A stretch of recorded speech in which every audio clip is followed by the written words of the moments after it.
Team রয়েছে, এখন একটি বগিকে নামানোর কাজ চলছে এবং সেই লাইভে সরাসরি ধরা যাচ্ছে না দেখে এইভাবে আমরা ইতিমধ্যে এলাকায় প্রচুর মানুষ জমা হয়েছে।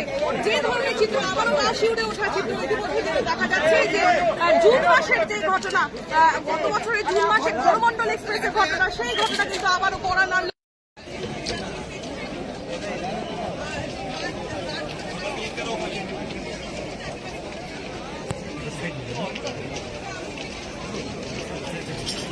না